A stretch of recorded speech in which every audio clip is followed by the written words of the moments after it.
안녕하세요. 저는 수도권에 살고 있는 40대 초반의 여자랍니다.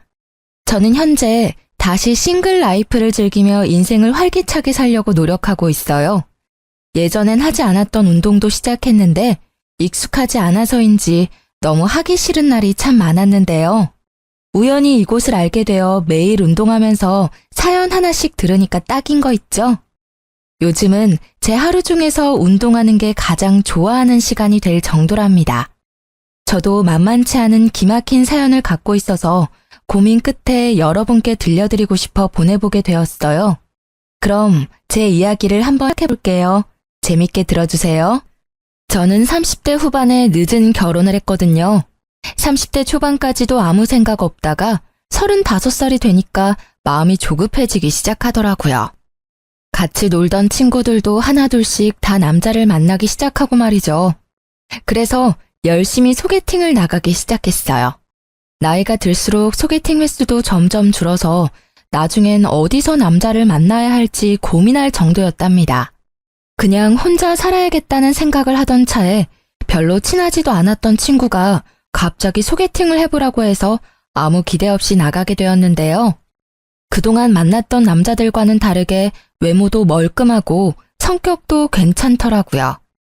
제가 사실 소개팅 잘하진 않는데 친구가 정말 괜찮은 분이라고 해서 이렇게 나오게 되었습니다.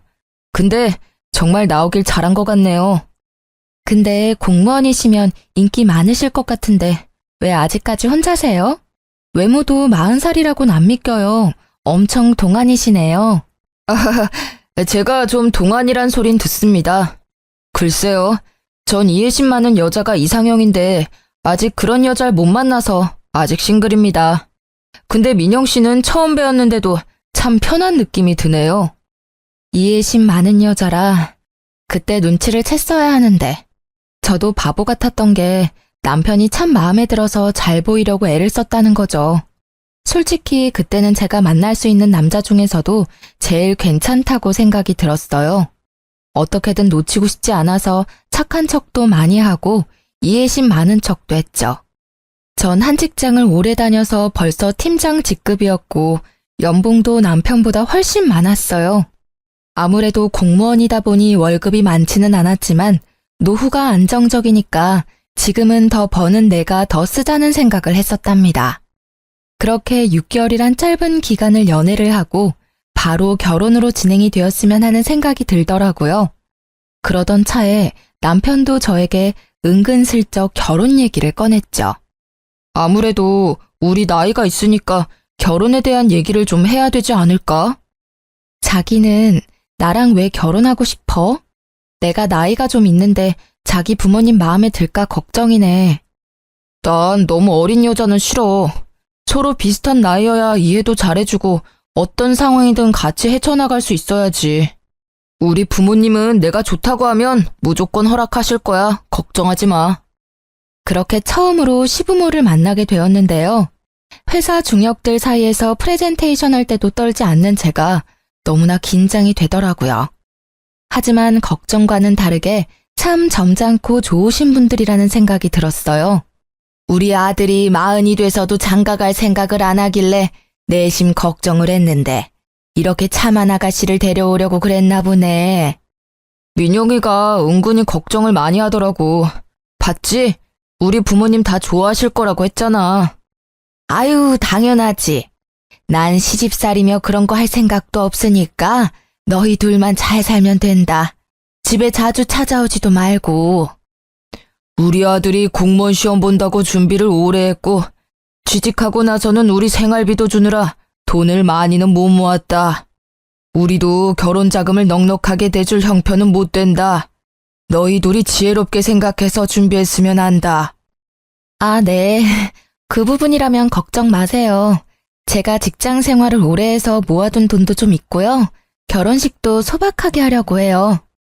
아유, 아주 이해심 많고 착한 며느리를 만났네. 내가 말년에 복이 넘치나 보다.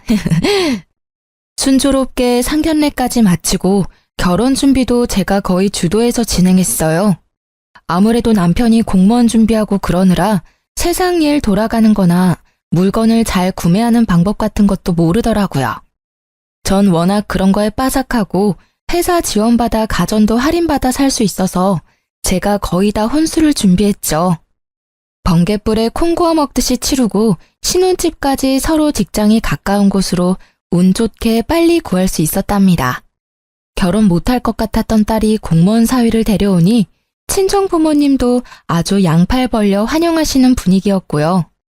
그렇게 많은 사람들의 축복을 받으며 결혼 생활을 시작했어요. 그때까지만 해도 나도 남들처럼 이쁜 아기도 낳고 행복한 결혼 생활을 할 수 있을 거란 기대에 부풀었죠. 말 그대로 몇 달간의 허니문 기간을 딱 지내고 나니 현실이 밀려오기 시작하더라고요. 결혼하고 세 번째 남편의 월급날이었나? 집에 온 남편이 말을 꺼내더라고요. 난 공무원 시작했을 때부터 부모님한테 100만 원씩 드렸어. 지금도 그러고 있고. 내가 미리 말해두는데 난 무조건 부모님한테 100만 원씩 드려야 돼. 내가 안 드리면 생활하실 수가 없어. 월급이 얼마나 된다고 그렇게 많이 드려? 아버님도 경비일 하시잖아. 그걸로 얼마나 버신다고 그래. 암튼 이건 절대 양보 못해. 무조건 100만 원씩 드려야 돼. 우리 친정은 용돈 안 드리잖아. 근데 시댁만 그렇게 드리는 건 좀 공평하지가 않잖아. 50만 원으로 줄이면 안 돼? 아니, 내가 내 월급에서 드린다는데 왜 그래? 자기 돈 갖다 쓰는 것도 아니잖아. 내가 안 드리면 생활이 안 되셔. 자기가 이해를 해줘. 이제 결혼했고 우리는 부부잖아. 네 돈 내 돈 하는 게 의미가 있어? 같이 돈 모아서 집도 옮기고 아기 키울 생각도 해야지. 아, 답답하네. 아직 아기도 없는데 벌써부터 걱정이야. 자기 이해심 많잖아. 이건 진짜 이해해줘야 돼. 그럴 수 있지? 이 일로 며칠을 다퉜지만 남편은 절대 주장을 굽히지 않더라고요.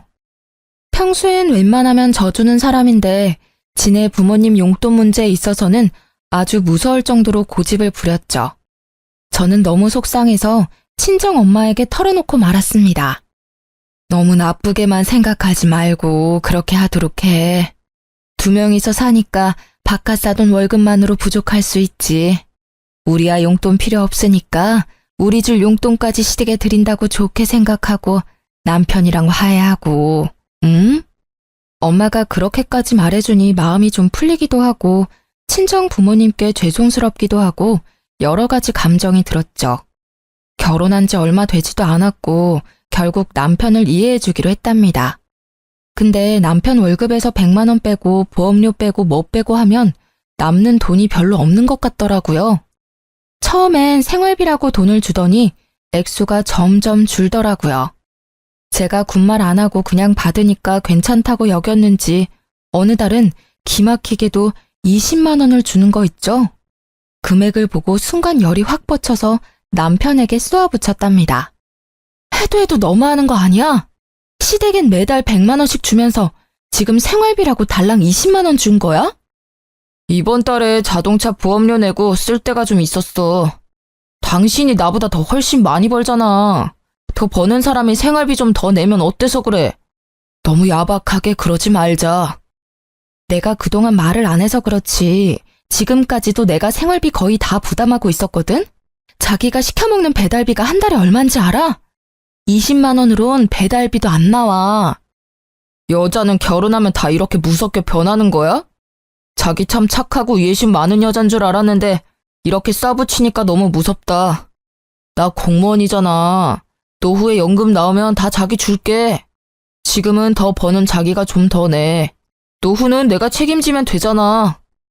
말다툼할 때마다 노후엔 지가 책임진다는 말을 하면서 거들먹대는데 슬슬 꼴 보기가 싫더라고요. 솔직히 연금 나오는 게 얼마나 된다고 저러는지 제가 들고 있는 개인연금이 더 많이 나올 것 같은데 말이죠. 같이 있으면 더 행복하려고 한 결혼인데 어째 혼자 살 때보다 생활이나 심적으로나 쪼들리니까 이게 맞나 싶더라고요. 그러던 어느 날 시모가 저녁에 신혼집으로 찾아온다고 연락을 해왔죠. 그래서 부랴부랴 퇴근을 해서 아파트 앞에 가보니까 시모가 벌써 와서 팔짱 딱 끼고 현관문 앞에 서 있더라고요. 어머니 오신다고 며칠 전에 연락 좀 해주시죠. 일부러 그랬다. 그래야 평소에 어떻게 해놓고 사는지 좀 보지. 그 말을 들으니까 좀 벙찌더라고요. 그래서 대답도 못하고 일단 집으로 같이 들어갔어요. 아무리 맞벌이라고 해도 네가 안주인인데 집을 좀 깨끗하게 해놔야지. 청소기는 언제 돌렸니? 이 바닥에 머리카락 쌓인 것 좀 봐. 손에 한 움큼 잡힌다. 아, 죄송해요. 평일엔 너무 바빠서 못하고요. 주말에 몰아서 다 하고 그래요. 아유, 요즘 애들은 아주 편하게 산다니까. 근데 보통 지금 들어오니? 그럼 저녁은 언제 차려서 먹어? 아, 오늘은 좀 일찍 끝내고 온 거고요. 평소엔 정수 씨 혼자 차려 먹거나 배달 시켜 먹고 그래요. 뭐? 남편 밥도 안 챙겨줘? 너 그러려고 결혼했니? 우리 아들은 내가 아침도 삼첩반상으로만 차려줬는데 오늘은 너네 냉장고 검사 좀 하러 왔다. 기본적인 요리 실력이 있는지 말이다. 그런데 배달 시켜 먹는다고 하니 안 봐도 뻔할 뻔짜구나. 어머니, 제가 더 일찍 나가고 더 늦게 끝나는데 어떻게 밥을 해줘요? 더 여유로운 사람이 하는 거죠. 정수 씨는 정시퇴근이지만 전 정시퇴근 절대 못해요. 일이 많이 바쁘다고요. 시모는 혀를 끌끌 차며 어느새 냉장고를 들여다보고 있더라고요. 이게 뭐야? 텅텅 비어있을 줄 알았는데 뭐가 이렇게 많아? 어머, 이건 전복 아니야? 과일도 비싼 걸로만 사 먹네. 넌 요리도 안 한다는 애가 냉장고엔 뭐가 이렇게 꽉 찼어? 아, 친정어머니가 가끔씩 오셔서 채워주고 가세요. 제가 먹을 시간 없다고 그래도 그러시네요. 아유, 아까워라. 예, 그럼 내가 이거랑 이 전복이랑 이거 한우랑 또 이건 뭐니? 망고. 그래, 이것도 좀 가져가마. 어차피 너 먹을 시간 없다며. 니네 엄마 왔다 가면 정수한테 전화하라고 해야겠네. 아, 가져가셔도 되는데 정수 씨도 잘 먹어서요. 전부 다 가져가시는 건 좀 그런데요. 엄마도 저희 먹으라고 주셨고. 어차피 니네 엄마가 늘 채워놓는다며. 먹을 거 없다고 전화하면 되잖아. 들어보니 너희 집이 우리보다 더 여유 있다고 그러던데 니네 아버지가 대기업 간부였다며? 그럼 이 정도는 괜찮아. 근데 어머니, 호칭이 좀 그렇네요. 니네 엄마라고 하시니까 듣기 좀 그래요. 자제 부탁드릴게요. 그리고 제가 한번 말씀드리려고 했는데요. 용돈 말인데요. 정수 씨 월급도 적은데 100만 원은 많지 않나 싶은데 좀 줄이면 어떨까요? 뭐? 내가 오냐오냐 해줬더니 시어머니가 아주 우스워 보이니? 호칭이 어쩌고 용돈이 어째? 네가 주는 것도 아니고 내 아들이 주는 건데 왜 네가 이래라 저래라야? 그리고 우리 아들이 혼자 벌 때도 그만큼 줬는데 따지고 보면 이젠 둘이 벌고 네가 돈을 더 잘 번다면서 그럼 용돈을 더 올려줘야 되는 거 아니니? 난 그렇게 생각하고 있었는데 넌 오히려 용돈을 줄인다 이거니? 제가 용돈 얘기를 꺼내자 시모의 눈빛부터 표독스럽게 변하면서 저한테 쏘아붙이는데 너무 당황스럽더라고요. 저도 할 말은 하고 살아야 되는 성격인지라 그래도 조심스럽게 얘기를 꺼냈던 건데 시모는 아주 예민하게 반응하더라고요. 저는 더 이상 얘기를 이어갔다간 더 안 좋아질 것 같아서 일단 대꾸하지 않았어요. 시모가 혼자 궁시렁대면서 계속 씩씩거리는데 참 어떻게 반응해야 될지 모르겠더라고요. 시모는 저를 한번 쏘아보더니 기어이 냉장고 음식들을 바리바리 싸가지고 현관문을 나서더라고요. 네가 먼저 말을 꺼냈으니까 나도 다시 한번 말하마. 니네 둘이 보니까 단돈 50만 원이라도 더 올려서 줄 생각을 해봐라. 우리는 니네 부모처럼 여유롭지가 않아. 자식들이 안 도와주면 누가 돕니? 나이 많아서 세상 이치 잘 알 줄 알았더만 생각하는 거하고는 참나. 이날 시모의 다른 얼굴을 봤다고 해야 될까요? 아님 본색을 알아봤다고 해야 될까요? 그동안 항상 저에게 웃어주면서 자상하게 말해주던 시모의 모습과는 완전 딴판인 얼굴을 보게 되니 어이없기도 하고 쎄한 기분이 들었어요. 시모 보기가 불편해서 되도록이면 시댁에 안 가려고 했고 그렇게 몇 달 정도를 시모와 왕래 없이 지냈답니다. 남편만 한 달에 한 번 정도 혼자 시댁에 가더라고요. 좀 웃긴 건 저한테 같이 가잔 말을 한 번도 안 하는 거 있죠? 시모도 나한테 화가 나서 데려오지 말라고 한 건지 어떤 건지. 아무튼 남편만 마지막 주 주말마다 꼬박꼬박 시댁에 가서 밤늦게 돌아오곤 했어요. 시모도 용돈 액수에 대해서 남편에게 딱히 말을 한 건 아니었는지 남편도 용돈을 더 올리겠단 말은 안 하더라고요. 사실 말 꺼내면 조목조목 따지고 대판 쌓을 생각까지 하고 있었거든요. 그렇게 좀 잠잠해지나 했는데 또 다른 펀치를 정통으로 맞게 된 일이 생겼답니다. 보통 남편이 저보다 일찍 집에 들어와서 제가 우편함을 챙기는 일은 진짜 드물었거든요. 그날은 제가 배가 아파서 좀 일찍 퇴근하고 집에 들어왔어요. 우편함에 편지가 몇 개 있길래 가지고 들어왔답니다. 하나씩 우편물들을 뜯어보다가 순간 억 하고 외마디가 저도 모르게 흘러나오더라고요. 믿기지가 않아서 눈을 몇 번이나 깜빡였다가 다시 봤을 정도니까요. 남편이 제2금융권 은행에서 받은 대출이 밀려서 독촉장에 온 거였죠. 세상에, 대출 금액이 얼마였는지 아시나요? 자그마치 1억이었어요. 결혼할 때 돈 없다고 3천도 안 들고 왔으면서 빚이 1억이 있었다니. 저를 감쪽같이 속였다는 사실에 몸이 부들부들 떨리고 현기증이 나더라고요. 얼마나 그렇게 편지를 손에 꽉 쥐고 앉아 있었는지 어느새 밖이 깜깜해졌죠. 얼마 후 집에 들어온 남편이 어둠 속의 제 모습을 보고 흠칫 놀라더라고요. 아우, 깜짝이야. 언제 들어왔어? 아니, 왜 불을 안 켜고 그러고 있어? 당신 나한테 숨긴 거 있어, 없어? 솔직하게 지금 얘기해. 내가 숨기긴 뭘 숨겼다고 그래? 참나. 아, 생사람 잡지 마. 또 뭔 일인데? 이거 뭐야? 나한테 빚 있단 얘기는 없었잖아. 그것도 1억이라니. 한 달 이자가 얼마야 도대체? 이거 언제 대출 받은 건데 어디에 쓴 거냐고. 이거 내가 빚 다 갚으면 얘기하려고 했어. 내가 어릴 때 사업을 좀 해서 그때 빚이 좀 생겼어. 미리 말 못한 건 미안한데 다 내 월급으로 갚고 있는 거니까 굳이 말 안 해도 되겠다고 생각했어. 그러고 보니까 시댁에 100만 원 주고 이거 이자 갚느라 생활비를 한 푼도 안 줬구나. 당신 부모님은 당신이 1억이나 대출받은 거 알고 있어? 내 말 좀 들어봐. 내가 그래서 정신 차리고 공무원 됐잖아.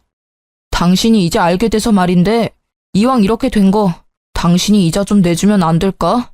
사실 몇 달 동안 이자를 못 냈거든. 부부라는 게 뭐야? 서로 어려울 때 도와야지. 우리는 한 배를 탄 사람들인데 이 빚만 같이 갚아주면 내가 당신 노후는 딱 책임질게. 그놈의 노후. 진짜 개풀 뜯어먹는 소리 하고 있네. 이거 1억 당장 해결해. 당신 부모님한테라도 돈 받아서 빚 갚아. 해결 안 되면 난 더 이상 당신이랑 못 사니까 그렇게 하라. 저는 대충 짐을 챙겨서 근처 호텔로 가버렸어요. 남편 꼴을 더 이상 보고 싶지도 않았고 그렇다고 친정에 갈 수도 없었으니까요. 남편은 매일같이 전화에 대고 문자를 보냈지만 철저하게 무시해버렸죠. 3일째 되니까 시모 귀에도 흘러들어갔는지 시모가 전화를 계속 해대더군요. 넌 왜 이렇게 전화를 안 받니? 지금 시험이 무시하는 거야? 하긴 남편도 개무시해서 집도 나가버리는데 시부모야 얼마나 쉬워 보일 거야. 정수 씨한테 듣고 전화하신 거 맞아요? 왜 어머니가 화를 내세요? 빚이 1억이 있는데 저를 철저하게 속인 거잖아요. 어머님은 알고 계셨어요? 그래, 알고 있었다. 아니 지금 공무원 돼서 성실하게 갚고 있으면 됐지. 뭘 그거 가지고 바가지를 긁어대? 아주 하는 짓이 10대보다 못해. 지 맘에 안 든다고 가출이나 해버리고 말이야. 그리고 막말로 네가 어디 가서 우리 정수 같은 애랑 결혼할 수나 있었어? 나이는 많아도 우리 정수한테 잘할까 해서 결혼시켰더니 아주 성격이 개차반이야. 남편이 뭐라든 밀어줄 수 있어야지 여자가. 지금 말 너무 심하게 하는 거 아시죠? 며느리 무시하는 게 좋으세요? 아무튼 저는 대출 1억을 숨긴 남자랑은 한평생 같이 못 살 것 같으니까요. 지금 사과할 거 아니면 저한테 전화하지 마세요. 저는 시모의 막말에 화가 머리끝까지 나서 전화를 거칠게 끊어버렸답니다. 혼자서 곰곰이 연애 때부터 지금까지 생각을 해보았어요. 사실 죽고 못 살 정도로 사랑해서 한 결혼도 아닌데 왜 나만 이렇게 다 맞춰줘야 하는지, 그리고 남편의 문제를 어느새 제가 다 해결을 하고 있었다는 걸 깨달았죠. 아무리 남자가 애라지만 그래도 나보다 나이도 3살이나 많은데 보호받고 대접받는다는 느낌을 전혀 받지 못하고 살아왔더라고요. 거기다 빚이 1억이라니. 계속 같이 산다면 제가 같이 갚아야 할 것 같았죠. 저는 확실하게 매듭을 짓지 않으면 이혼을 해야겠다고 결정을 내렸어요. 제 태도가 확 달라진 걸 눈치챘는지 그날 저녁부터 남편이 어떻게 알고는 호텔까지 찾아와서 납작 엎드리더라고요. 여보, 미안해. 내가 잘못했어. 빚은 내가 천천히 무슨 일이 있어도 당신한테 피해 안 주고 매달 잘 갚을게. 우리 엄마가 한 말도 너무 심각하게 생각하지 말고 제발 한 귀로 흘려들어. 어?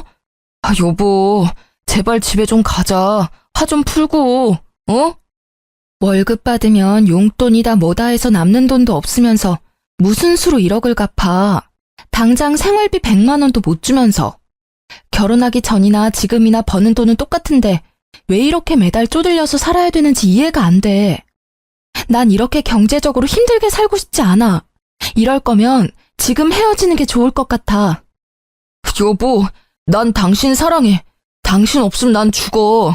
제발 한 번만 용서해줘. 내가 평생 걸려서 갚더라도 절대 당신한테 피해 안 줄게. 우리가 이렇게 늦게 만난 만큼 보란 듯이 더 잘 살아야 되지 않겠어? 제발 여보, 내가 당신한테 다 맞추고 살게. 여보, 내 얼굴 봐서라도 한 번만 봐주라. 이때 진짜 뒤도 안 돌아보고 헤어졌어야 했는데 말이죠. 그놈의 미련이 뭐라고 정이 뭐라고.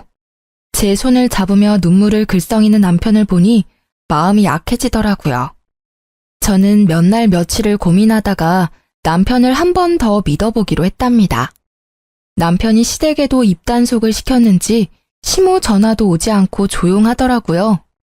남편이 매달 갚고 있는 이자를 꼬박꼬박 보여주니까 바보 같았던 저는 조금씩 남편의 빚도 같이 갚아주기 시작했답니다. 빨리 빚 문제를 해결하고 속 편하게 살고 싶었고 아기도 얼른 갖고 싶었거든요. 그렇게 1년쯤 지났고 명절 때만 하루 시댁에 다녀올 뿐 연락도 안 하고 사니까 세상 편하더라고요.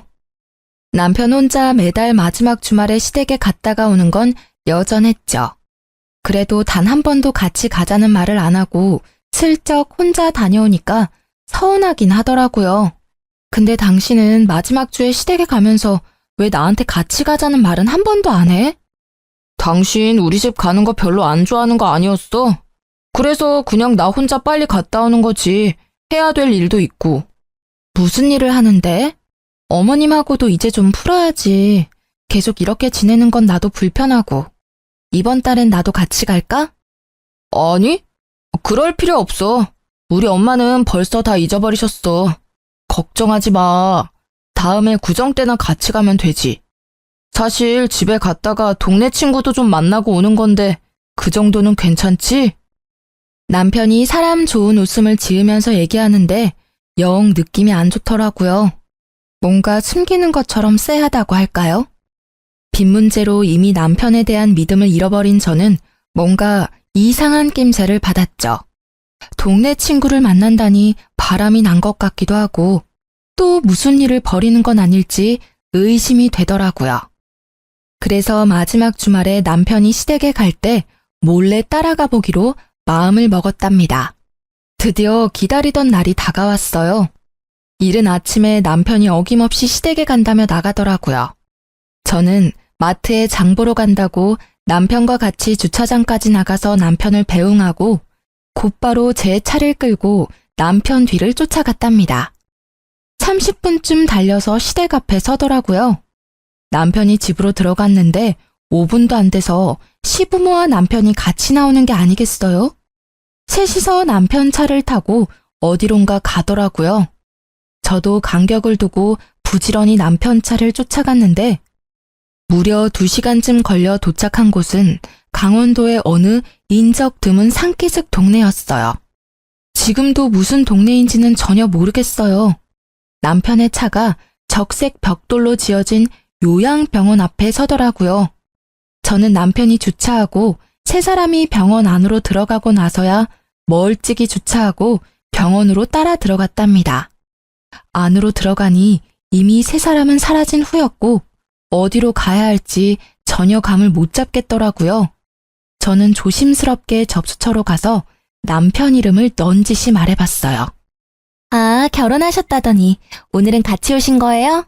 3층에 306호로 가보세요. 저는 터질 것 같은 가슴을 진정시키며 천천히 306호로 걸어갔어요. 문 앞에 서자 익숙한 세 사람의 뒷모습이 보이더라고요. 그리고 멍한 표정으로 침대에 누워서 세 사람을 보고 있는 한 남자를 봤죠. 얼굴이 남편과 꽤 닮았더군요. 저는 병실로 올라오기 전에 간호사와 나눴던 이야기가 생각나 몸이 파르르 떨려왔답니다. 결심을 마친 저는 심호흡을 한번 깊게 하고 문을 활짝 열어 제꼈어요. 세 사람이 동시에 뒤를 돌아보았는데 저를 발견하고 기함을 하더라고요. 당신이 어떻게 여길 어떻게 알고 왔어? 왜? 내가 못 올 때 왔어? 그럼 당신이 좀 말해줘봐. 여기가 도대체 어디야? 너 어떻게 알고 온 거야? 설마 너 우리 미행한 거야? 이거 아주 앙큼한 년이네. 순에 빠진 줄 알았더니 아주 무서운 애네 얘가. 무서운 건 아줌마랑 아줌마 아들이고요. 나를 까맣게 속이고 결혼을 해? 이거 사기 결혼이야. 때 되면 다 말하려고 했어. 그리고 네가 물어보기나 했어. 동생 있냐고 물어보기나 했냐고. 그걸 지금 변명이라고 해? 조현병 걸린 동생 요양병원에 입원시켜놓고 외동아들인 척 숨기고 결혼한 게 누군데? 왜 니네 부모한테 100만 원씩 줬는지 이제 알겠네. 그래, 내가 내 월급으로 동생 병원비로 쓴다는데 네가 뭔 상관인데? 집안에 환자 있는 게 얼마나 힘든 건지 네가 알기나 해? 가뜩이나 힘들어 죽겠는데 너까지 보태지 말고 이왕 이렇게 알게 됐으니까 와서 인사나 해. 인사 같은 소리 하고 있네. 네가 결혼 못한 이유가 있었네. 네 빚도 사업 망해서 생긴 거 아니지? 너 같은 새가슴이 사업을 했을 리가 없지. 네 동생 병원비 같이 갚아줄 바보 같은 여자 찾아다녔니? 그래, 나 좋다고 쫓아다니다가 동생 정신병원에 있다니까 다 도망가더라. 그래서 당신은 놓치고 싶지 않았어. 그래서 어쩔 수 없이 말 못한 거야. 아이고, 불쌍한 우리 아들. 이렇게 잘났는데 동생 때문에 그 좋은 혼처 다 놓치고 결국 이런 나이 40 다 된 애 만나서 수모까지 겪고 시부모 뒤를 밟을 생각을 하다니 내가 아주 너한테 소름이 끼친다. 네가 뭘 잘했다고 여기서 큰 소리야? 꼴 보기도 싫다. 너 당장 나가. 안 나가? 시모가 악을 쓰면서 저를 병실 밖으로 밀어내기 시작했어요. 저도 지지 않고 저를 떠미는 시모의 어깨를 팍 밀어버렸답니다. 무슨 말 같지도 않은 소리를 하고 있어. 당신들이 지금 어떤 짓을 한 건지 제대로 알고나 있어? 지금 나 하나 바보 만든 걸로 이 일이 끝날 것 같아? 당신 각오해. 이유는 둘째치고 나 속이고 결혼한 거 뼈저리게 후회하게 만들어줄 테니까. 그때였어요. 침대에 누워있던 남편의 동생이 무슨 동물처럼 괴성을 지르기 시작하더라고요. 손과 발이 다 침대에 묶인 채로 말이죠. 도대체 얼마나 심각한 상태인 건지는 몰라도 침대가 부서지도록 팔을 흔들면서 열심히 소리를 질러대는데 솔직히 무섭더라고요.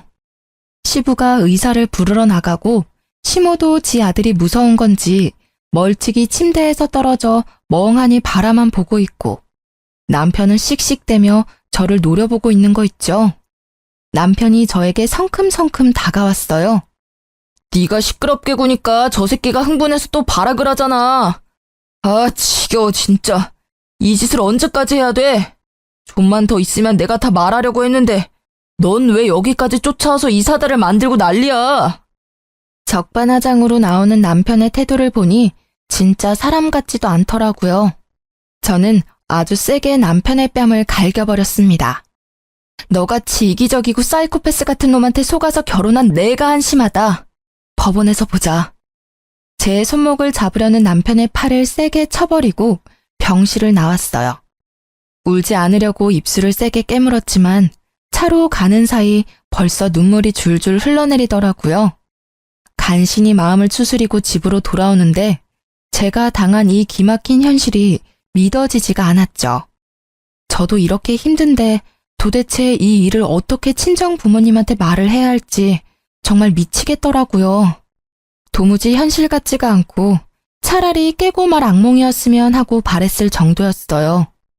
당장 회사에 출근할 힘도 없어서 일단 며칠 정도 휴가를 내고 친정 부모님한테 말도 못하고 혼자 끙끙대며 알아 누웠어요. 남편은 겁이 난 건지 다 끝났다고 생각을 한 건지 집에 콧배기도 안 비치더군요.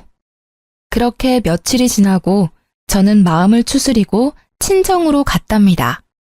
처음에 말 꺼내기는 어려웠지만 한번 시작하니 폭포처럼 그동안 참았던 말들이 다 튀어나오더라고요. 눈물을 펑펑 흘리며 부모님께 모든 사실을 털어놓았죠. 부모님은 다 듣고 나신 뒤에도 한참을 아무 말도 없으시더라고요. 저만큼 많이 놀라고 믿기지 않으셨겠죠. 아버지가 일어나시더니 옷을 챙겨 입기 시작하셨어요. 그리곤 딱 한마디 하셨죠. 앞장서라. 그렇게 친정 부모님과 저는 시댁으로 찾아갔답니다.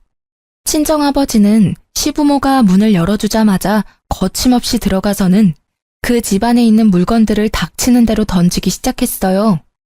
시부가 고함을 치며 친정아버지를 막아섰고 시모가 째랑째랑한 목소리로 악을 쓰며 말을 하더라고요. 아니 이게 지금 무슨 짓이에요? 교양 없게. 다짜고짜 쳐들어와서 지금 뭐 하는 거예요? 아이고, 그렇게 교양 있는 옆에 내가 우리를 감쪽같이 속이고 사기 결혼을 시켰어? 이거 진짜 콩밥 먹어봐야 정신 차릴 옆에 아니야? 당신들이 무슨 짓을 저지른지 알아? 이거는 명백히 사기 결혼이야. 내가 우리 딸 인생 망친 값 톡톡히 치르게 할 거야. 알아들어? 아버님, 제가 조만간 말씀드리려고 했어요. 속인 게 아니고요.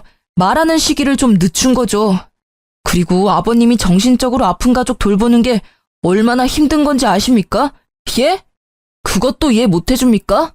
그렇게 힘든 거면 너 혼자 감당하면 되지. 왜 애꿎은 우리 애를 데려다가 네 짐을 나누려고 해? 네가 우리 애를 사랑해서 결혼한 거야? 우리 애 데려다가 네 빚 같이 갚고 병원비 같이 내려고 그런 거 아니야? 아픈 동생 있다고 이렇게 이혼을 하자는 게 말이 됩니까? 당신 이렇게 나 버리면 천하의 못된 년 되는 거야. 부부가 어려울 때 서로 도와야지. 이게 이혼할 일이야? 나는 절대 이혼 못하니까 마음대로 해봐. 이건 내가 혼인 무효 소송을 걸어도 당신 할 말 없어. 천하의 못된 년?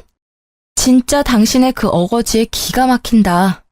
나한테 한마디 사과도 없으면서 어떻게 그딴 식으로 말해? 이 쓰레기들하곤 말이 안 통한다. 가자. 당장 이혼 소송 걸 거니까 어디 누구 말이 맞나 법원에서 가려보자고. 친정 부모님과 저는 그 길로 바로 아버지의 친구의 소개를 받아 변호사와 상담을 시작했어요. 동시에 신혼집도 바로 부동산에 내놓았답니다. 사실 시부모한텐 반반 결혼이라고 했지만 친정아버지 명의 아파트를 저희한테 살라고 주셨던 거거든요. 남자 나이 40에 3천만 원도 없는 걸 구제해줬더니 제 골수까지 빼먹으려고 작정하고 결혼한 거잖아요. 참 기가 막히죠? 아버지는 남편과 같이 살았던 아파트라 재수가 없다면서 당장 팔아버리겠다고 엄청 화를 내시며 부동산을 찾아가셨던 겁니다. 아버지가 워낙 성격이 불같은 분이라 가전들도 싹 팔아버리시고 남편 짐도 싹 정리해서 쓰레기장에 갖다 버리셨을 정도였어요. 속전속결로 정리하고 친정으로 들어가 지내면서 바로 남편에게 이혼 소장을 보냈죠.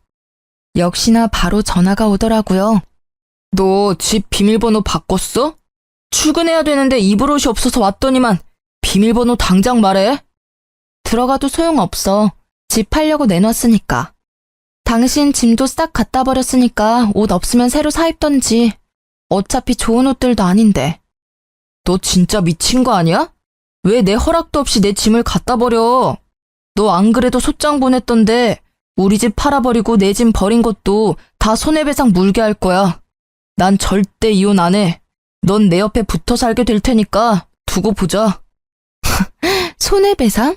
지나가던 개가 웃겠네. 그리고 내 집 내가 판다는데 당신이 무슨 권리로 이래라 저래라야? 심지어 가정가구도 다 내가 혼수로 해가서 지는 꼴랑 텔레비전 하나 사왔으면서. 앞으론 변호사 통해서만 연락해. 난 더 이상 할 말 없으니까. 지 마음대로 안 되니까 아주 악을 써대는데 짜증나서 전화를 끊어버렸죠. 그리고 법원 판결 날 때까지 일체 연락을 받지 않았답니다. 판결 날 때 그 인간 얼굴 보기 싫어서 가지도 않았고요. 변호사가 다 처리해줘서 참 다행이었죠. 판결이야 당연히 저의 승소였죠. 사기 결혼 수준이었고 생활비도 다 제가 냈고 남편 빚도 제가 같이 갚고 있었으니 위자료로 받아낼 수 있는 최고 수준을 받아낼 수 있었어요. 마음 같아선 그 인간이랑 그 집구석 인간들 모두 사기죄로 감옥에 쳐넣고 싶었지만 이렇게 마무리하기로 했죠. 똥 묻은 손인 거 뻔히 아는데 안 씻고 계속 두고 있으면 뭐하나요? 그냥 내 성에 안 차도 깨끗하게 씻어버리고 끝내고 마는 거죠 뭐. 핸드폰 번호도 바꿔버리고 이참에 회사도 길게 휴가 내버렸죠. 너무 마음의 상처가 크고 충격이 커서 빨리 이겨내고 싶어도 잘 극복이 되지가 않더라고요. 친정 부모님이 시간이 약이라며 옆에서 위로해 주셨지만 저 스스로 이겨내야 한다는 걸 누구보다 잘 알고 있었죠. 그런데 상처가 아물 새도 없이 전 남편 놈이 찾아오기 시작하더라고요. 어느 날 저녁에 친정집 앞에서 술 냄새 풍기며 죽치고 앉아있는 게 아니겠어요? 여긴 왜 왔어? 당장 안 꺼져? 술 냄새. 남의 집에서 웬 추태야. 너 때문에 우리 집 작살났어. 위자료 5천만 원 내느라 우리 부모님 전세집까지 내놓고 원룸으로 쫓겨났다고. 너 하나 집에 잘못 들여서 우리 부모님이 무슨 죄냐? 이거 네가 책임져야 돼. 당장 돈 돌려줘. 여전히 어거지를 잘 부리네. 아직도 네가 뭘 잘못했는지 모르는 거야? 아니면 인정을 못하는 거야? 너한테 속아서 돈 뜯기고 이혼녀된 내 인생은 어떻게 책임질 건데? 5천만 원으로 마무리해준 것도 감사하다고 해야 될 판에 돈을 돌려달라고? 넌 돈 많잖아. 서울에 아파트도 있고 네 월급 나보다 3배나 많고. 내가 동생 문제 말고는 뭔 문제가 있냐? 바람을 폈냐 도박을 했냐? 다른 여자들은 남편한테 맞고도 잘만 붙어 살더라. 아니다. 여보, 우리 다시 시작하자. 우리 가족 문제 말고는 아무 문제 없었잖아. 내가 동생하고 부모님하고 연 다 끊을게. 당신만 나 받아주면 당신만 보고 살게, 여보. 네 가족하고 작당하고 나를 지옥불로 끌고 들어가려고 한 주제에 뭐? 이제 와서 연을 끊어? 개가 똥을 끊겠다. 다시 찾아오지 마. 또 찾아오면 그땐 5천만 원으로 안 끝날 줄 알아. 제가 집으로 들어가려고 하자 전 남편이 무릎을 꿇은 자세로 질질 기어오더니 제 발목을 덥석 잡는 게 아니겠어요? 아무래도 남자 힘이 세다 보니 꽉 잡고 안 놓는데 아무리 발을 구르고 비틀어도 안 빠지더라고요. 이거 안 놔? 경찰 부른다? 제가 핸드폰을 들고 경찰을 부르려고 하자 전 남편이 벌떡 일어나서는 제 핸드폰을 확 빼앗아가는 거예요. 눈빛을 보니 매섭게 번뜩이고 있더라고요. 경찰 좋아하네. 이젠 뭐 범죄자까지 만들어서 직장도 잘리게 만들라고. 누구 인생을 더 조질라고 이게 진짜 보자 하니까. 전 남편이 손을 들어서 저를 때리려는 신용을 했어요. 저는 순간적으로 눈을 질끈 감았죠. 그때였어요. 쿵 하는 소리가 나서 눈을 떠보니 전 남편이 복도 구석에 처박혀 있었어요. 이 자식이 아직도 정신을 못 차리고 감히 내 집에 와서 소란을 부려? 너 오늘 내가 가만 안 둬. 다시 못 찾아오게 다리 몽둥이를 분질러 버릴라. 불같은 성격의 아버지가 무슨 짓을 하실지 몰라 얼른 막아섰죠. 괜히 이러다가 폭행죄다 뭐다 빌미만 줘요. 그냥 경찰에 바로 신고해버려요. 제가 지금 신고할게요. 신고한 지 10분도 안 돼서 경찰이 왔고 경찰이 술에 쩔어서 힘없이 앉아있는 전 남편을 데리고 갔답니다. 참 웃긴 게 혹시나 경찰서 가서 조사라도 받을까봐 굽신대면서 지가 스스로 밖으로 나가더라고요. 그렇게 전 남편과의 악연은 마무리가 되었죠. 그 후로 지금까지 다시 만나지 않았거든요. 덕분에 아주 별 경험을 다 해봤네요. 평생 안 가보던 법원의 변호사 사무실에 경찰까지 부르고 말이죠. 지금은 다 마무리가 되었어요. 다시 돌이켜보면 실제 막장 드라마보다 더한 일을 겪은 것 같아요. 제 이상형이 저를 이해해줄 수 있는 여자거든요. 이제 찾은 것 같아요. 당신은 이해심 많은 여자잖아. 이것도 이해 못해줘? 나이 차서 결혼했으면 이해할 건 이해해야지. 네가 20대니? 가끔 남편이랑 시모가 했던 말들이 머릿속에 울릴 때가 있어요. 길지 않은 결혼 기간 내내 나한테 이해하라며 내가 희생하기를 강요했던 전 남편 놈과 시부모의 가스라이팅이 얼마나 심했던지. 이혼한 지금까지도 그 생각에서 벗어나기가 쉽지 않네요. 하지만 현실은 드라마보다 더 구질구질하고 처리해야 될 일도 많고 감정적으로도 너무 힘들더라고요. 더욱 화가 나는 건 왠지 전 남편 놈은 지금도 멀쩡한 공무원인 척하면서 또 지 빚 갚아주고 병원비 대줄 다른 여자를 찾아다닐 것 같다는 생각이 들기 때문이죠. 저도 심적으로 너무 여유가 없고 결혼이 급한 상태여서 전 남편 놈의 멀쩡한 겉모습과 직업을 보고 너무 성급하게 결혼을 진행했었거든요.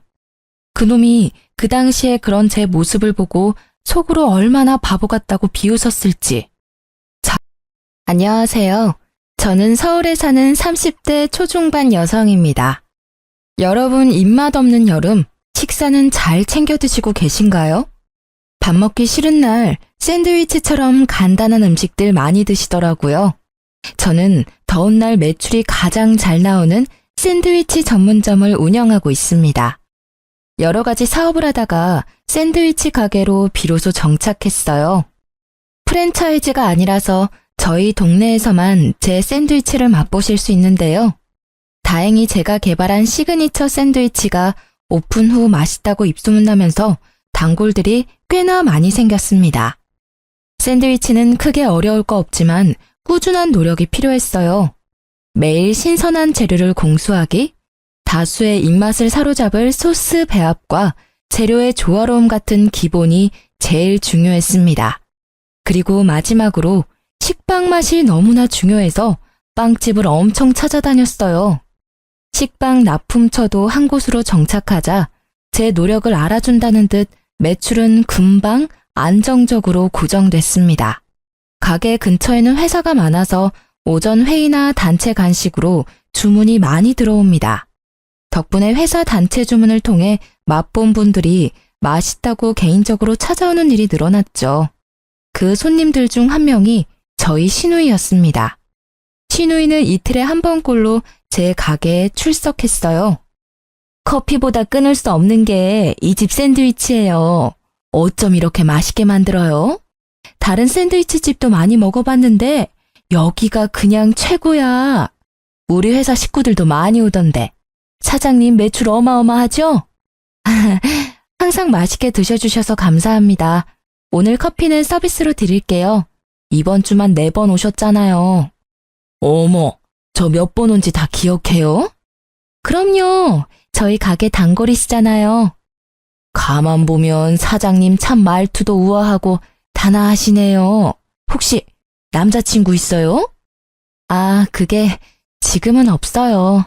가게 자리 잡고 남들처럼 연애해야지 했는데 바빠지니까 연애할 시간도 없더라고요. 어머, 이렇게 예쁜 젊은 날들을 혼자서 그냥 보낸다고요? 그러기엔 너무 아깝잖아요. 일 잘하는 것도 물론 중요하죠. 그런데 사장님은 이미 성공했잖아요. 그럼 빨리 좋은 사람 찾아서 정착하면 좋잖아요. 안 그래요? 주변에 괜찮은 사람 없으면 혹시 내가 주선 좀 해도 될까요? 신우이는 마케팅 회사 직원답게 정말 언변이 뛰어났습니다. 일하느라 결혼은 물론 연애도 미뤄놓은 저에게 좋은 사람이 있다고 소개시켜준다더군요. 저는 신우의 말에 솔깃할 수밖에 없었습니다. 그동안 외로울 틈 없이 바쁘게 일하다가도 아프거나 다치면 기댈 사람 하나 없어서 서글펐던 기억도 하나 둘 떠올랐거든요. 게다가 제 친구들은 이미 다들 일찍 결혼해서 저만 남아 있었어요. 정말 괜찮은 사람이라더니 그게 본인 남동생이라 해서 처음엔 얼마나 부담스럽고 놀랐는지 몰라요. 하지만 심성이 착하고 착실하게 사는 남편을 보고 저는 서서히 그 매력에 빠져들어갔습니다. 남편은 정말 얼굴에 나 선해요 라고 써있는 사람이었습니다. 앞뒤가 다르지 않고 투명한 사람이었어요. 연애 때도 재는 것 하나 없었습니다. 그 흔한 밀당이라는 것도 없이 제게 직진하고 올인한 남편 덕분에 저희는 짧은 연애 후 결혼에 성공했습니다. 보통 연애를 짧게 하면 문제가 많이 생기던데 남편은 결혼 전후가 완전히 똑같은 사람이었어요. 그리고 남편을 보면 시댁 식구들의 인성은 안 봐도 비디오였습니다. 역시나 결혼 전 인사드릴 때 본 시부모님께서는 제가 예상했던 것처럼 인품이 너무 좋으셨어요. 남편이 딱 시부모님을 빼닮은 거였죠. 가게 단골을 인연으로 남동생을 소개시켜준 신우에게도 너무 감사했습니다. 그런데 시댁에는 돌연변이 유전자가 있었어요. 바로 다름 아닌 신우이였습니다. 결혼하고 나니 처음 봤던 모습과 완전히 달라지더군요. 옳게, 이제 진짜 우리 한 가족이니까 나 말 편하게 해도 되지? 네, 형님, 편하게 대해주세요. 제가 손아래 사람이기도 하고 나이도 훨씬 어리잖아요. 뭐?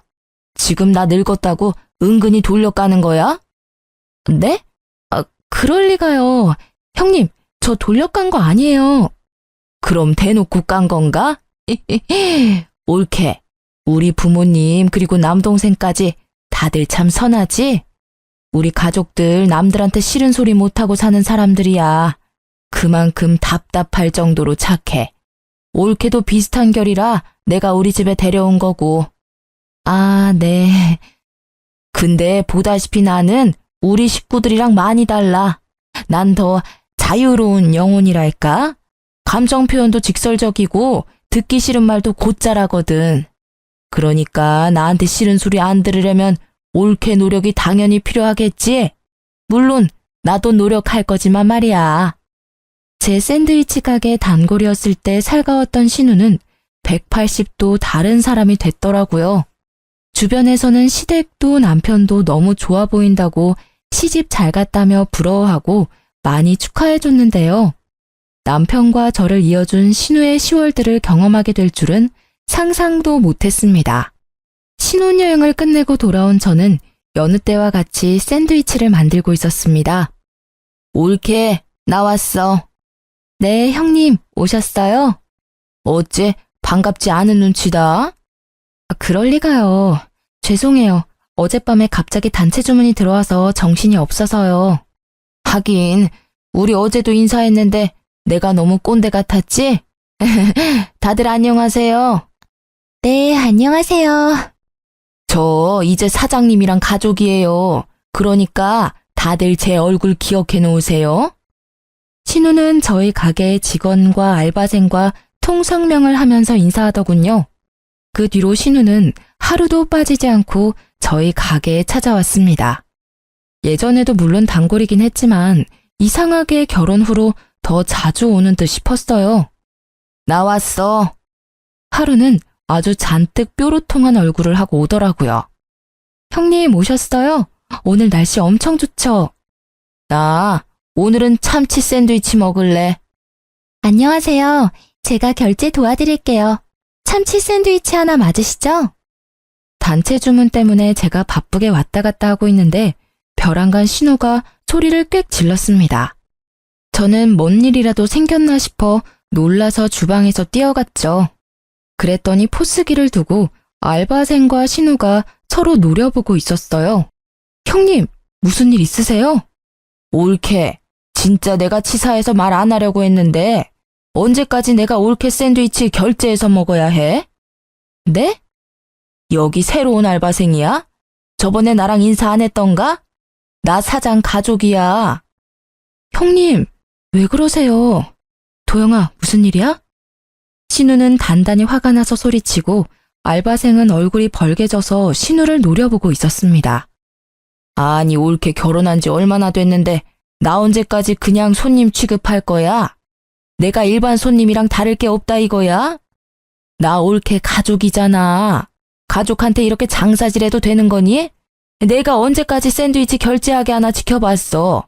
아니 근데 이제 내가 계산하는 게 당연한가 봐? 형님, 저는 지금 무슨 말씀하시는 건지 잘 이해가 안 되는데요.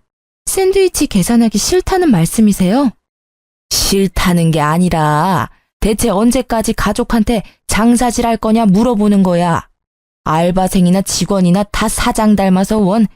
내가 지갑 놓고 왔다고 오늘만 그냥 달라니까 이 학생이 안 된대잖아. 지갑 두고 오셨다 해서 이체 부탁드린 게 뭐가 잘못됐다는 건가요? 어머, 얘 당돌한 거 봐. 올케, 도대체 여긴 알바생 무슨 기준으로 뽑니? 도영아, 그만. 형님, 오늘은 계산하지 말고 그냥 가세요. 제가 바로 만들어 드릴게요. 뭐? 오늘은? 그럼 앞으로는 계산하란 말이야? 그건, 형님, 일단 저랑 단 둘이 있을 때 얘기하는 게 어떨까요? 알바생 앞에서 말 못할 게 뭐가 있는데? 혹시 저 기억 안 나세요? 일전에 우리 언니 결혼식에서 뵀었잖아요. 우리 언니? 형님, 도영이라고 제 사촌 동생이에요. 그때 결혼식에서 보셨을 텐데 기억 안 나세요? 지금 얘가 방학이라 가게 일 도와주기로 했거든요. 뭐? 사촌 동생? 아, 어머, 난 그런 줄도 모르고 도영 씨라 했나요? 어쩐지 낯이 익더라고요. 아유, 그럼 그렇다고 말을 하지. 방학인데 어디 놀러 안 가고 언니 일 돕고 참 마음이 예쁘네요. 올케 참 든든하겠어. 아까 일은 잊어버려요. 내가 개인적으로 올케한테 서운한 게 있어서 한 말이에요. 올케, 그럼 출근해야 해서 먼저 갈게. 이걸로 사촌 동생 맛있는 거 사줘. 바쁜데 와서 미안해. 아니에요, 형님. 안 주셔도 돼요. 참치 샌드위치라고. 참치 샌드위치 드시고 싶다 하셨죠? 제가 금방 만들어 드릴게요. 신우는 샌드위치는 됐다며 제게 5만 원권을 쥐어주고 재빠르게 가게를 벗어났습니다. 뭐야? 언니 신우이 왜 저래? 결혼식에서 봤을 때는 전혀 안 저랬던 것 같은데. 설마 지금 언니한테 시집살이 하려던 거야? 돈 안 내고 샌드위치 먹으려다 나한테 들키니까 주랭랑 친 것 같은데. 가족끼리 계산은 더더욱 해야 하는 거 아닌가? 이상한 아줌마네. 오늘 무슨 일 있으신가? 원래 저런 분은 아니거든. 신우이는 그날 이후로 제 가게에 오지 않았습니다. 저는 저랑 사촌 동생 때문에 혹시 기분이 많이 상했나 싶어서 전화하려던 참이었어요. 그런데 신우에게서 먼저 전화가 왔습니다. 제 예상과 다르게 신우는 해맑은 목소리로 샌드위치를 주문하더군요. 올케, 우리 사무실에 참치 샌드위치 2개, 햄치즈 3개, 닭가슴살 5개, 이렇게 배달 부탁해. 네, 형님. 팀 간식인가 봐요. 응, 맛있게 부탁해. 혹시 저번에 사촌 동생이 조금 예의 없게 굴었다면 제가 대신 죄송해요. 아니야, 나 그런 거 마음에 두는 사람 아닌 거 알잖아. 제가 형님 거 서비스로 하나 더 만들어서 11개 보낼게요. 어머, 그럼 나야 고맙지. 네, 그럼 결제는 어떻게 할까요? 계산? 그건 나중에 입금해 줄게. 다른 가게는 보니까 장부 적어서 한 달치로 계산도 하던데. 그렇게 해줄래? 지금 바빠서 나 먼저 끊을게. 네? 아, 그럼 일 보세요, 형님. 제가 나중에 전화 드릴게요. 신우이는 매주 자기 회사 사무실에 샌드위치를 10개씩 주문했습니다. 외상으로 주문했는데 저는 당연히 회사에서 한꺼번에 결제해 줄 거라 믿었죠. 형님, 출근하셨어요? 옳게. 안 그래도 전화하려고 했는데. 오늘은 말이야, 참치로 10개 부탁해. 내가 사람들한테 참치 샌드위치가 제일 맛있다고 소문냈더니 나 믿고 다 참치에 빠졌지 뭐야. 그래요? 형님, 항상 홍보해 주셔서 감사해요. 오늘도 맛있게 만들어서 보낼게요. 마지막 주 근무 화이팅 하세요. 그리고 다름이 아니라 한 달치 결제 오늘 도와드리려고요. 오늘 주문건까지 총 50개고요. 샌드위치마다 조금씩 가격이 달라서 결제 전에 볼 수 있게 제가 간이 영수증 미리 적어서 보낼게요. 법인카드로 결제하는 거 맞죠? 그게 뭔 소리야? 네? 법인카드로 결제하는 거 아니에요? 옳게. 이제 나랑 한 가족이 됐는데 샌드위치 공짜 아니야? 나는 공짜인 줄 알고 계속 시켜 먹었는데. 네? 그게 무슨 말씀이세요? 에이, 농담이시죠? 신우는 말없이 전화를 툭 끊더라고요. 저는 또 일이 엄청 바쁜가 싶었죠. 한편으로는 진심으로 하는 말인가 했고요. 긴가민가 했는데 신우이는 결국 샌드위치 값을 입금하지 않았습니다. 남편에게 이런 일이 있었다고 물어볼까 하다가 단지 신우이가 월말이라 바빴겠지 싶었습니다. 그리고 신우이에게 입금해달라고 간이 영수증을 사진 찍어서 보냈어요. 하지만 신우는 읽고 답을 하지 않았습니다. 저는 그제서야 신우의 말이 여태 전부 진심이었구나 싶었어요. 더 이상 서로 감정이 상하지 않기 위해 저는 젠틀하게 계산해달라는 문자를 계속 보냈습니다. 형님, 내일은 꼭 입금 부탁드려요. 아무리 가족끼리라도 금전 문제는 확실히 해야 하잖아요. 저는 가족인 형님만 믿고 외상으로 한 달간 샌드위치 만들어서 보낸 거예요. 내일까지 입금 안 되면 제가 직접 법인카드 결제 받으러 갈게요. 회사에 찾아간다니까 그제서야 신우이는 가게에 직접 왔습니다. 아니 옳게. 빚쟁이 독촉하는 것도 아니고 허구한 날 독촉 문자를 왜 이렇게 보내? 내가 남이야? 어? 나야말로 옳게 믿고 그 많은 샌드위치 주문했어. 공짜로 주는 줄 알았는데 갑자기 결제하라고 해서 내가 얼마나 당황스럽겠어? 형님, 카드로 결제해드려요? 아님 현금 결제세요? 뭐? 아 몰라 배째. 갑자기 덜컥 큰 돈 결제하라면 내가 돈을 어디서 구해? 형님, 수중에 35만 원이 없으세요? 그리고 형님이 그 많은 샌드위치 다 드셨어요? 아니잖아요. 회사에서 주문한 거면 회사분들한테 받아서 주시던지 회사에서 돈을 받아서 주세요. 지금 나한테 따지는 거야? 옳게 정말 웃긴다. 사람 착한 줄 알고 내 동생 소개시켜준 건데 이렇게 사람이 돌변해? 형님이야말로 도대체 왜 이러세요? 예전에는 안 이러셨잖아요. 진짜 해도 해도 너무하세요. 샌드위치 50개를 공짜라고 생각했다고요? 제가 새벽에 출근해서 샌드위치 만드는 게 취미 활동으로 보이세요? 재료 준비하고 만들고 판매하고 배달하고 그런 게 다 장난 같으시냐고요. 가족끼리는 돈 받는 게 아니라고요. 형님 빼고 여태 제 가게 온 가족들, 친척들 다 결제해서 드셨어요. 어쩌다 한번 제가 사드리는 거 빼고요. 여보, 이게 다 무슨 소리야? 여보, 태영아, 네가 이 시간에 여기 무슨 일이야? 아니 누나, 이게 다 무슨 말이냐니까? 여보, 우리 누나가 샌드위치 공짜로 달래? 먹고 계산을 안 한 거야? 옳게 그새 일러서 내 동생 여기까지 불렀니? 나 진짜 어이가 없어서. 야, 그런 게 아니라 누나 말 좀 들어봐. 누나, 미쳤어? 아무리 한 가족이 됐다지만 우리 집사람한테 남사스럽게 이게 무슨 행동이야? 누나가 거지야? 돈 없어? 당장 먹은 값 다 입금해. 내가 보는 앞에서 지금 당장. 야, 넌 누나한테 어디 큰 소리야? 가족끼리 얻어먹을 수도 있는 거지. 내가 먹으면 얼마나 먹는다고? 샌드위치 50개는 무슨 말인데?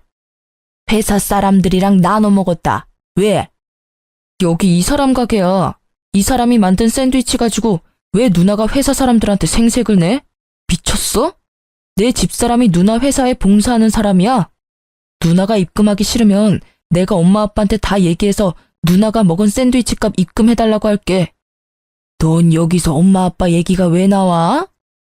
그 나이 먹고도 그렇게 행동하는데 누가 말려? 부모님이 말리셔야지.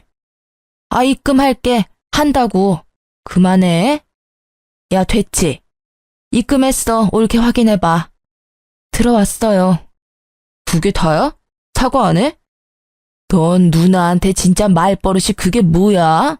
옳게도 보는 앞에서. 그런 걱정하는 사람이 이따위로 행동해? 나 진짜 쪽팔려. 아이고, 진짜 요란법석이다. 옳게. 내가 진짜 미안해. 다신 이런 일 없을 거야. 처음엔 나도 이렇게까지 할 생각은 없었어. 살짝 괘씸하다 생각했었지만 악의는 없었다고. 그럼 난 먼저 갈게. 아, 진짜 저것도 사과라고. 여보, 내가 미안해. 아니, 갑자기 가게엔 무슨 일이야? 회사는? 오늘 연차냈어. 당신 깜짝 이벤트 해주려고 말 안 했지. 깜짝 이벤트라니? 그게 당신이 요즘 가게 엄청 바쁘대서 몰래 지원군 출동했지. 근데 웬 진상 손님이 있나 싶어서 봤더니 세상에 우리 누나잖아. 아, 내가 정말 미안해. 우리 누나가 저거 말고도 혹시 따로 당신한테 연락해서 괴롭히고 막 그래? 그러진 않으셔. 이런 일 이번이 처음이야. 당신한테 말할까 하다가 내 선에서 해결 보고 말하려고 했지. 그런데 나도 모르게 욱해서 소리 질러버렸네. 지를 땐 질러야지. 너무 착해서 탈이야, 우리 마누라. 나 같으면 내 돈 내놓으라고 우리 누나 머리털 다 뽑았을지도 몰라. 어떻게 공짜 타령이냐? 아, 내가 진짜 다시는 이런 일 없게 할게. 호구 같은 저 대신 실컷 신우이 욕해주는 남편 덕에 저는 금방 화가 풀렸습니다. 또 마누라 가게 바쁘다고 회사 연차까지 내고 와서 온종일 도와주는 착한 남편이 어딨나 새삼 감동했습니다. 그리고 그 일로 호되게 당한 저는 다시는 외상 같은 거 안 해주려고 생각했습니다. 다른 손님들에게도 무조건 결제를 먼저 받고 있어요. 좋은 인생 경험이라 생각했습니다. 다행히 신우는 더 이상 제게 공짜 타령을 늘어놓지 않았습니다. 대신 저도 신우이에게 나름 가족이니 신경 쓰고 있다는 마음으로 샌드위치를 사면 기존에 줬던 서비스 쿠키 말고도 커피 한 잔을 같이 서비스로 드렸습니다. 그렇게 평화롭게 흘러가던 일상이 또다시 흐트러지는 일이 발생했습니다. 배달 어플에서 제 샌드위치 가게에 대한 리뷰 테러가 계속됐습니다. 어플뿐만 아니라 블로그 후기나 인터넷 후기 글에도요.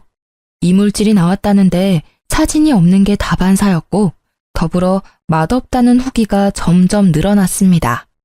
고정적인 매출이 바닥을 치는 건 한순간이더라고요. 원래도 깔끔함, 청결함이 우선이었던 저는 더더욱 직원들과 민감하게 모든 걸 체크했어요. 하지만 리뷰 테러는 변함이 없었죠. 그리고 이상한 점은 제가 전액 환불해드린다고 연락 부탁드린다 해도 아무도 가게로 연락이 오지 않았어요. 매일 한숨 짓는 날이 늘어나자 신우이는 마케팅을 해보자고 제게 말했어요. 옳게, 나만 믿어. 재오픈한다고 생각해. 내가 다시 처음부터 끝까지 홍보 마케팅 도와줄게. 그런데 지금 근본적인 문제는 홍보가 아닌 것 같아서요. 저 좀 억울해요. 제가 가게에 얼마나 진심인지, 얼마나 열심히 관리하는지 형님도 잘 아시잖아요. 나야 가족이니까 잘 알지. 게다가 오랜 단골이니 당연히 옳게 문제 아닌 거 알지. 근데 뭐가 문제든 간에 지금은 매출만 잘 나오면 되는 거 아니야? 떠난 민심 데리고 오려면 홍보가 우선이야. 맛없다, 신선하지 않다, 이물질 나왔다. 뭐 이런 말들 덮는 건 결국 또 다른 리뷰야. 좋은 리뷰들 많이 올라오면 사람들은 금방 잊어. 그리고 올케처럼 억울해하는 이런 경우는 경쟁업체에서 사람 쓴 걸 수도 있어. 어디서부터 뭐가 잘못된 건지 정말 모르겠어요. 열심히 한다고 했는데 계속 안 좋은 리뷰는 올라오고 예전과 달라진 건 하나도 없는데 제가 놓치고 있는 게 있나 싶고요. 힘내, 옳게. 회사원이 내가 뭘 알겠느냐만 자영업 어려운 거야. 참 어렵지. 그러니까 내가 하는 일들이 존재하는 거야. 내 손에서 마음처럼 안 되는 것들은 업체 맡겨야 하는 거야. 너무 마음 쓰지 말고 나한테 맡겨. 내가 싸게 도와줄게. 요새 매출도 많이 떨어져서요. 큰 비용은 제가 투자 못할 것 같아요. 만약 한다고 하면 얼마 정도 들까요? 나한테 확실하게 맡기려면 나도 꽤 고급 인력이라 돈이 좀 들어. 근데 우리 회사 끼고 하면 수수료가 붙는데 다이렉트로 나한테 직접 의뢰하는 거니까 300만 원 정도면 적당하겠다. 원래는 더 비싼데 내가 가족이니까 할인해 준 거야. 그리고 몇백이라 하면 처음엔 당황하고 비싸다고 생각하거든. 근데 결과 보면 다들 엄청 싸게 했다고 느끼더라. 효과가 1,000만 원은 기본이거든. 제가 지금 당장 부담하기엔 좀 비싼데요. 옳게. 내 실력 못 믿어? 그래도 내가 이 바닥에 오래 있었잖아. 그럼 제가 조금만 더 생각해도 될까요? 알았어. 이번 주까지 생각해보고 말해줘. 네, 그럴게요. 감사합니다, 형님. 모두 가족끼리 당연한 일인걸. 힘내고. 네. 저는 매출이 안 나와서 직원들도 해고해야 할 판이라 더 고민할 것도 없었어요. 게다가 샌드위치는 많은 분들이 찾아주셔야 재료들이 버려지지 않고 신선하게 다 쓰이는 거거든요. 마케팅 회사에서 10년 넘게 근무한 신우이를 믿고 저는 300만 원을 이체하려고 마음먹었습니다. 그러다 문득 저는 다른 업체 마케팅 비용은 얼마나 할까 싶어서 검색해봤어요. 가격은 천차만별이었는데 30만 원도 안 되는 돈으로도 홍보 가능한 곳도 있었어요. 신우이가 제게 말했던 내용을 다시 살펴보고 조건들을 비교해보니 300만 원은 터무니없는 금액이었습니다. 살짝 배신감이 느껴졌지만 전문가가 아닌 제가 뭘 알겠나 싶어서 저는 다른 말 없이 신우에게는 미안하다는 말만 하고 거절을 했습니다. 그 뒤로 신우는 포기하지 않고 계속 저를 설득하려 했습니다. 아니, 옳게. 진짜 답답해서 그래. 내가 돈 때문에 그러는 게 아니라 이러다 내가 좋아하는 샌드위치 가게 사라질까봐 겁난다고. 형님, 저 사실은 죄송해요. 다른 업체에 이미 의뢰했어요. 거기는 30만 원이면 된다고 해서요. 정보 알려주셔서 감사해요. 나중에 가게 오시면 제가 회사분들이랑 드실 수 있게 샌드위치 몇 개 챙겨드릴게요. 신경 써주셔서 너무 감사해요. 뭐라고? 다른 업체에 의뢰했다고? 내가 실컷 다 조언해주고 신경 써줬는데 가족인 내가 아니라 다른 업체? 너 지금 사람 놀리니? 네? 그게 아니라 형님이 말씀하신 조건에 300만 원은 덤탱이 쓰는 거라고 다른 업체에서 말해줘서요. 똑같은 조건으로 30만 원 진행하는 게 맞다고 생각했어요. 물론 제가 전문가는 아니라 마케팅, 홍보 이런 거 잘 모르지만 그래도 나름대로 공부하고 의뢰했어요. 형님 놀린 게 아니라 지금 당장 제 처지에 이게 최선이라 생각했어요. 야, 어떻게 한다고 했다가 안 한다고 하냐고. 그게 놀리는 거야. 너 내가 만만해? 아니, 아직도 정신 못 차린 거야? 가게가 아예 쫄딱 망해봐야 정신 차릴래? 내가 밑작업하느라 얼마나 개고생을 했는데 또 안 하겠대. 네? 지금 뭐라고 하셨어요? 밑작업이요? 제가 잘못 들은 거죠? 잘못 듣긴 뭘 잘못 들어. 아니, 올케는 나한테 장사질 해도 되고 난 왜 하면 안 돼? 올케가 샌드위치 파는 것처럼 난 홍보 마케팅을 파는 거야. 그래, 블로그랑 배달 어플 안 좋은 후기들 다 내가 그랬다. 이 바닥 굴러가는 꼴 비슷해. 그런 식으로 밑작업해서 업체랑 컨택하는 경우 많다고. 형님, 어떻게 저한테 그러실 수 있어요? 심지어 왜 그렇게 당당하세요? 저 진짜 소름 돋아요. 네, 그동안 제 가게를 망하기 직전까지 만들었던 안 좋은 후기와 별점 테러는 다 신우이의 짓이었습니다. 외상 사건 이후로 제게 앙심을 품었었나 봐요. 신우는 뒷일은 생각하지 않고 혼자 흥분해서 다 털어놓더라고요. 저는 나중에 또 발뺌할까봐 이미 통화 녹음까지 마쳤어요. 제가 얼마나 힘들어했는지 옆에서 매일 본 사람이 그런 소름 끼치는 계획을 준비하고 있었다는 게 저는 너무 화가 났습니다. 독한 신우가 안 바뀌니 이제 제가 바뀌기로 결심했죠. 결국 신우이가 하는 문제적인 행동들은 모두 돈과 관련이 있다는 걸 깨달았습니다. 돈 문제로 자꾸 문제를 일으키는 신우이를 어떻게 참교육할 수 있을까 고심했어요. 신우이에게 너무 화가 났지만 그렇다고 해서 저는 신우 하나 때문에 제 소중한 결혼 생활을 끝내고 싶지는 않았어요. 딱 신우이만 빼면 완벽한 결혼 생활이었으니까요. 물론 저도 사람인지라 신우이가 자기가 한 짓 고백할 때 당장 남편과 이혼하겠다는 생각이 제일 먼저 들었습니다. 하지만 곧바로 저밖에 모르는 착한 남편과 저 친딸처럼 예뻐해 주시는 시부모님 얼굴이 떠오르면서 눈물이 나더라고요. 신우만 빼고 다 지극히 정상이었으니까요.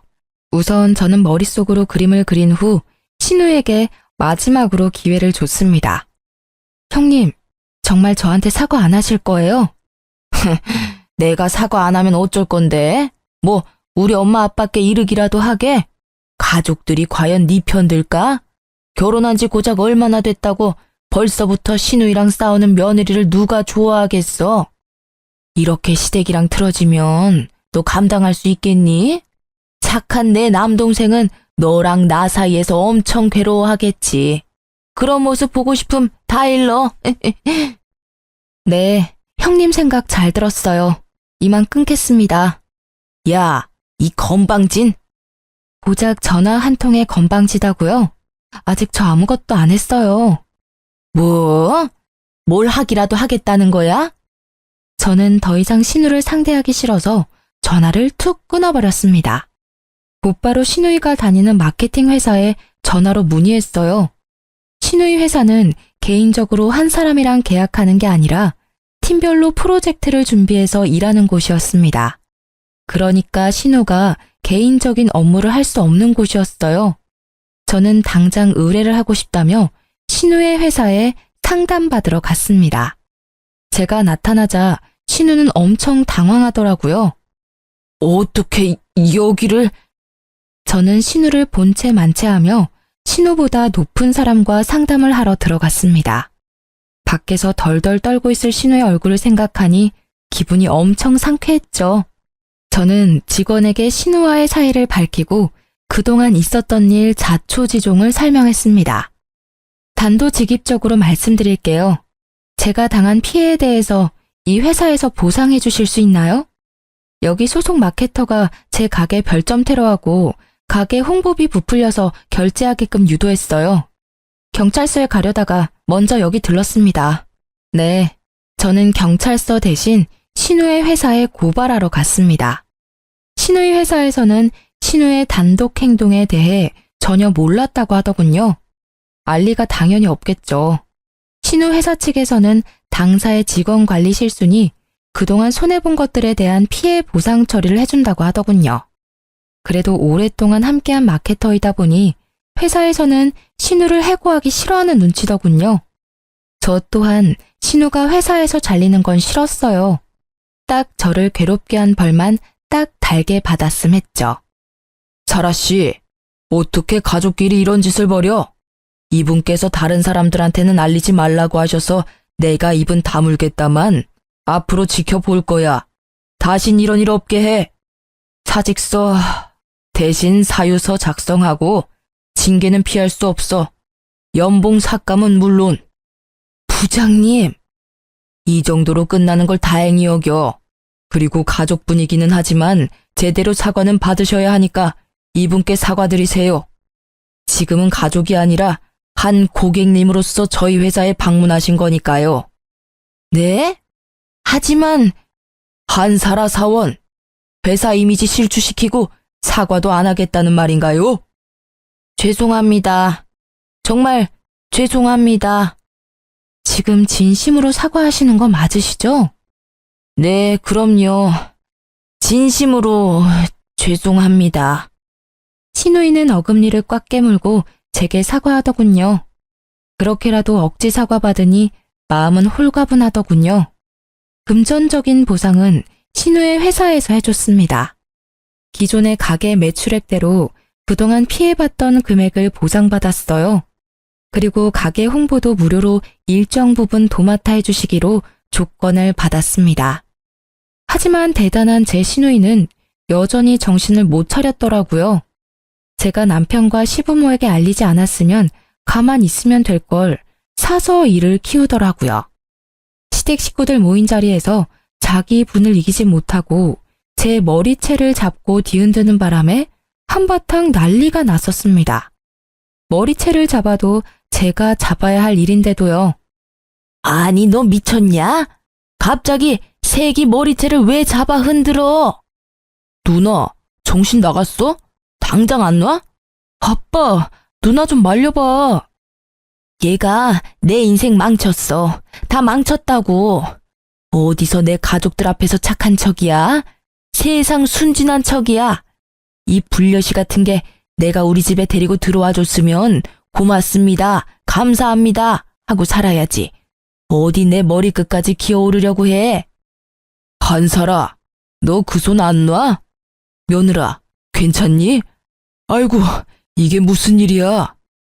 시부와 남편이 신우의 등짝을 때리고 저와 떼어놓으려 해도 쉽게 떼어지지 않더라고요. 큰 소리가 나자 잡채를 만들고 있던 시모가 잡채 그릇채로 안고 달려왔어요. 무슨 일이야 이게? 아니, 나는 뭐 TV 드라마에서 싸움 나는 소리인가 했는데 너 머리가 돌았냐? 엄마, 얘가 이것이 분수도 모르고 내 인생을 망치려 들었거든? 엄마 딸 얘 때문에 다 망했어. 에휴, 제대로 혼내줘야 돼. 야, 이년아, 그래도 그렇지 어디 감히 남의 집 귀한 딸 머리채를 그렇게 흔들어. 너 그러다 잡혀가 이거사. 당장 그만하지 못해? 너야말로 오늘 제대로 혼나야겠다. 시모는 냅다 잡채 몽텅이를 주시곤 신우의 뺨을 후려치셨어요.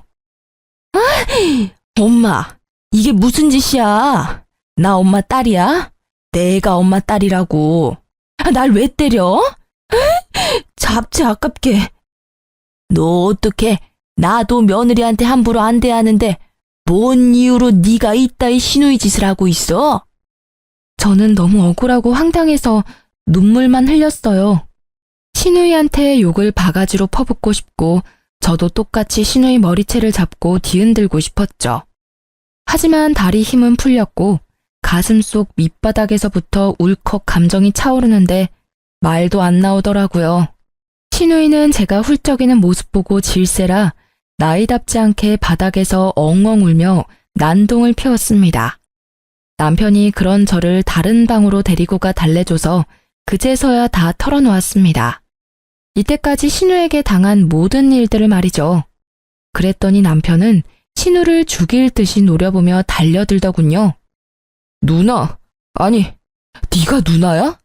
야, 저번에는 샌드위치 외상해서 돈 안 갚더니 이제는 하다하다 이 사람 가게 테러까지 한 거야? 모든 게 다 밝혀지자 신우는 슬금슬금 자리를 피하려고 했어요. 하지만 점잖은 시부마저 머리 끝까지 화가 났는지 그대로 테이블을 엎고 자리를 들고 일어나셨어요. 그게 다 무슨 말이냐? 창피한 줄도 모르고 이게 다 무슨 일이야?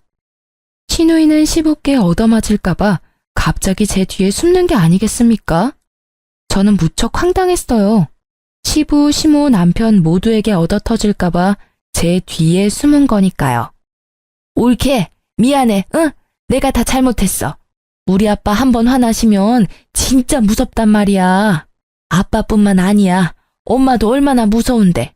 좀 말려주라, 응? 제발 부탁이야. 오늘 우리 다 경찰서 가게 생겼어, 어? 미안해. 내가 진짜 잘못했어. 제발, 응? 신우이는 울면서 제게 빌었지만 저는 외면했어요. 신우는 결국 시모와 시부에게 도살장 끌려가듯 끌려갔고 남편과 저는 집으로 돌아왔습니다. 남편은 어떻게 했으면 좋겠냐고 정신적인 피해 보상도 시댁에서 다 해줄 거고 제가 하고 싶은 대로 다 도와줄 테니 제발 이혼만은 생각하지 말아달라 하더군요. 남편은 울면서 같이 병원 가서 치료라도 받자고 했어요. 내가 미안해.